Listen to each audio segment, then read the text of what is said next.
하겠습니다. 신명기 22장 1절에서 12절까지 말씀입니다. 신명기 22장 1절에서 12절까지 말씀, 우리 한 목소리로 같이 읽겠습니다. 시작. 내 형제의 소나 양이 길이를 잃은 것을 보거든 못 본 채 하지 말고 너는 반드시 그것들을 끌어다가 내 형제에게 돌릴 것이요, 내 형제가 내게서 멀거나 또는 내가 그를 알지 못하거든 그 짐승을 내 집으로 끌고 가서 내 형제가 잡기까지 내게 두었다가 그에게 돌려줄지니, 낙이라도 그리하고 의복이라도 그리하고 형제가 잃어버린 어떤 것이든지 내가 얻거든 다 그리하고 못 본 채 하지 말 것이며, 내 형제인 낙이나 소가 길에 넘어진 것을 보거든 못 본 채 하지 말고 너는 반드시 형제를 도와 그것들을 일으킬지니라. 여자는 남자의 의복을 입지 말 것이요 남자는 여자의 의복을 입지 말 것이라. 이같이 하는 자는 내 하나님 여호와께 가증한 자이니라. 길을 가다가 나무에나 땅에 있는 새의 보금자리에 새 새끼나 알이 있고 어미새가 그 새끼나 알을 품는 것을 보거든 그 어미새와 새끼를 어울러 취하지 말고 어미는 반드시 놓아 줄 것이요 새끼는 취하여도 되나니 그리하면 내가 복을 누리고 장수하리라. 내가 새 집을 지을 때에 지붕에 난간을 만들어 사람이 떨어지지 않게 하라. 그 비가 내 집에 돌아갈까 하노라. 내 포도원에 두 종자를 섞어 뿌리지 말라. 그리하면 내가 뿌린 씨와 씨의 열매와 포도원의 소산을 다 빼앗길까 하노라. 너는 소와 나귀를 결의하지 갖지 말며 양털과 배실과 섞어 짠 것을 입지 말지니라. 너희는 너희가 입는 겉옷에 내 귀에 술을 만들지니라. 아멘. 할렐루야.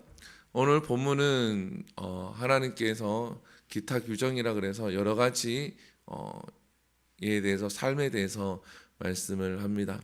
먼저 22장 1절에서 우리 4절까지 보게 되어지면 소나 양이나 나귀를 잃어버린 사람이 있다라는 겁니다. 근데 그 잃어버린 사람이 있는데 그 잃어버린 사람이 찾지 못하고 내가 그것을 갖게 되었을 때 어떻게 해야 되는가에 대해서 하나님이 말씀을 하고 있습니다. 어떻게 해요? 주인을 찾아 주어라. 갖다 주어라.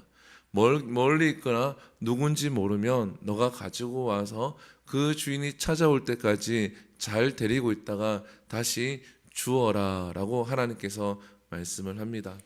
어찌 보면 우리가 읽으면 당연한 것처럼 생각이 되어집니다. 당연히 내 것이 아니기 때문에 다른 사람을 찾아주어야 되는 것이 당연하다고 생각을 하죠.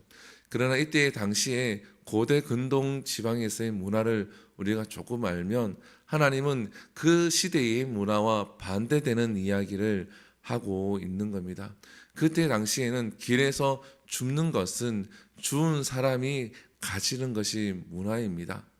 우리나라에도 그런 말이 있잖아요. 줍는 자가 임자다, 이런 말이 있잖아요. 아주 옛날에 있던 말이죠. 이때 고대 근동 지방에도 이와 비슷한 문화가 있었다라는 거죠.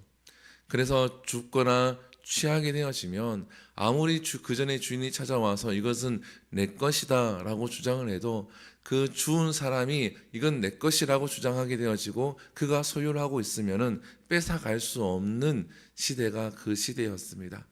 그런데 하나님은 거꾸로 그것을 다시 돌려주어라 라고 말씀을 하죠. 왜 그렇습니까?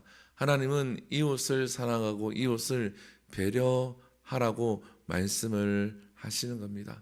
하나님뿐만 말씀하신 것이 아니라 예수님께서도 그렇게 말씀을 하시죠. 오른손이 하는 일을 왼손이 모르게 하라. 오리를 가자고 하면 십리를 가라. 겉옷을 달라 그러면 속옷까지 내어주어라.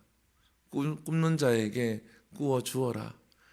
예수님께서도 분명히 그렇게 말씀하시고 내 이웃을 내 몸과 같이 사랑하라 라고 말씀을 합니다. 사랑하는 성도 여러분, 그리스도인들은 남을 배려하면서 살아야 할 줄 믿습니다. 어찌 보면은 그것이 힘들 수도 있고 어려울 수도 있습니다. 그냥 나만 생각하고 살면은 되는데 왜 다른 사람까지 생각을 해야 되는가? 어제 개척교회 목사님하고 잠깐 교제를 나누었는데 영국에서 이제 개척도 했었고 목회를 하셨던 분이 한국에 들어와서 이제 부목사도 했고 개척을 하셨어요. 근데 이런저런 얘기를 하다가 제가 이제 그런 얘기를 했어요.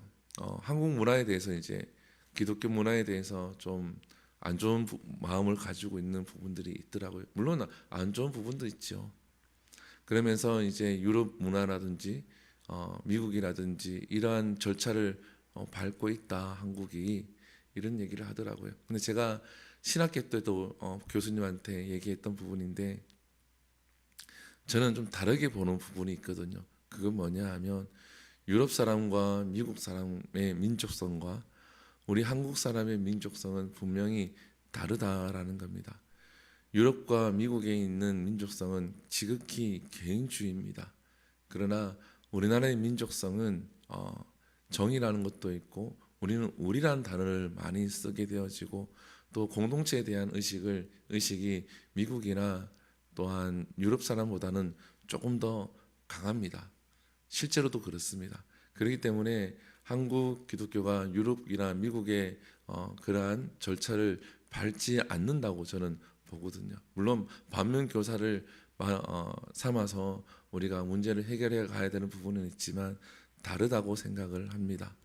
제가 왜 이 얘기를 하냐 그러면 우리 한국 사람들은 조금 더 다른 사람을 배려할 수 있는 민족성을 가지고 있다라는 거죠. 물론 개인주의가 요즘 들어서 많이 드러나 있긴 하지만 정을 나누고 또 서로를 배려하고 나눠 쓰고 이러한 부분에서는 한국 사람들이 한 발 더 앞서 있습니다.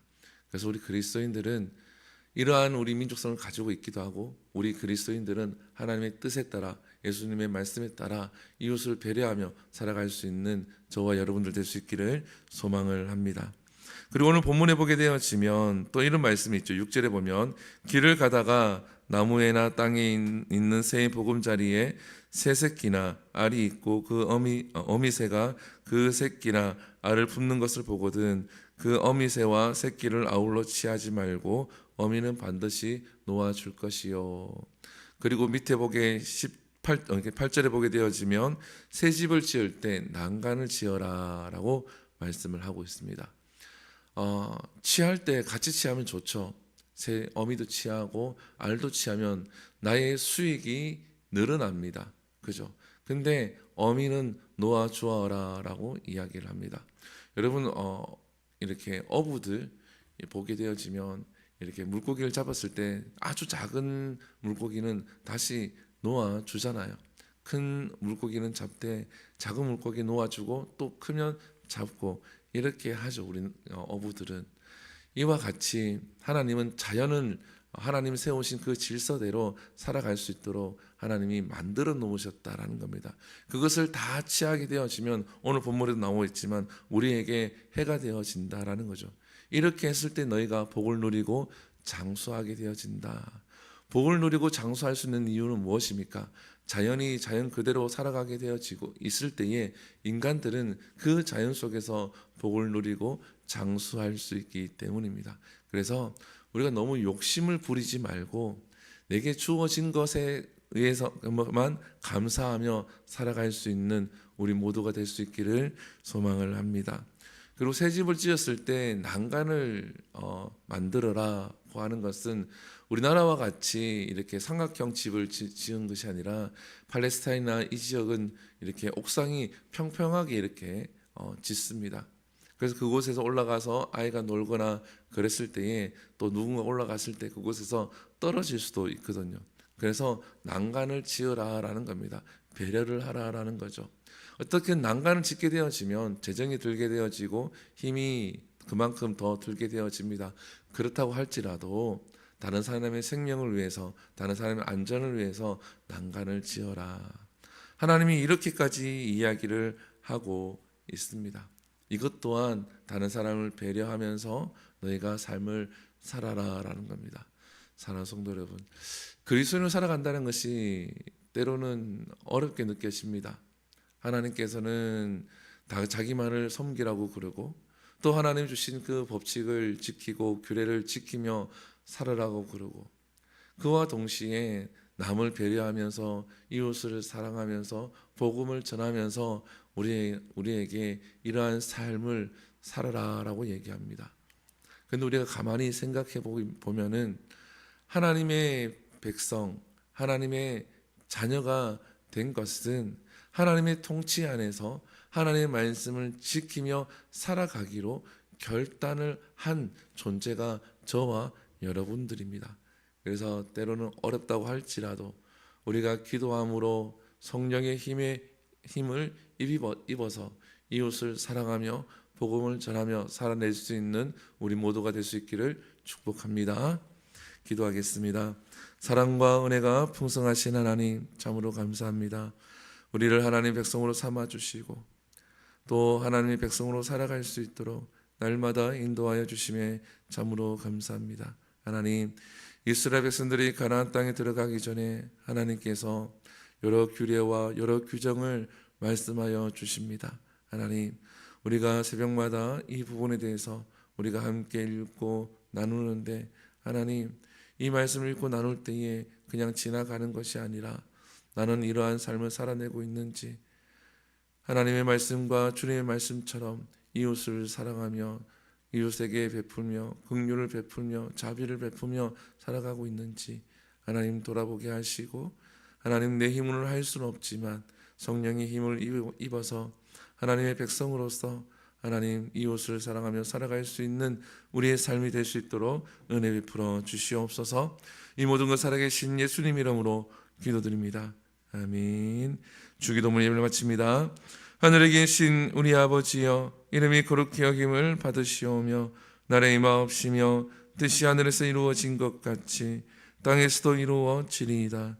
오늘날 우리에게 일용할 양식을 주시옵고 우리가 우리에게 죄 지은 자를 사하여 준 것 같이 우리 죄를 사하여 주옵시고 우리를 시험에 들게 하지 마시옵고 다만 악에서 구하시옵소서. 대개 나라와 권세와 영광이 아버지께 영원히 있사옵나이다. 아멘.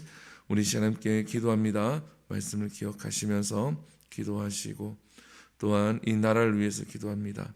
이 나라를 위해서 기도하시되 하나님께서 이 나라 간섭하시고 복음을 전하는 나라로 끝까지 쓰임 받을 수 있도록 기도하시고 교회를 위해서 기도합니다. 현재 성경 공부가 진행이 되어지고 다음 주부터 21일 특별 새벽 기도회가 이루어지는데 하나님께서 은혜 베풀어 달라고 기도하시고 우리 한우들을 위해서 기도합니다. 영아연추 희귀병을 앓고 있는 우리 박지암 어린이를 위해서 기도해 주시고 문현혁 집사님의 다리를 건강을 위해서 그리고 오피스텔 문제가 잘 해결될 수 있도록 기도하시고 세계 곳곳에 전쟁들이 종식될 수 있도록 기도하신 후에 자유롭게 기도하도록 합니다. 우리 주여 한번 부르고 기도하며 나갑니다. 주여, 사랑 은혜 충만하신 하나님, 주님 감사합니다. 하나님께서 우리 삶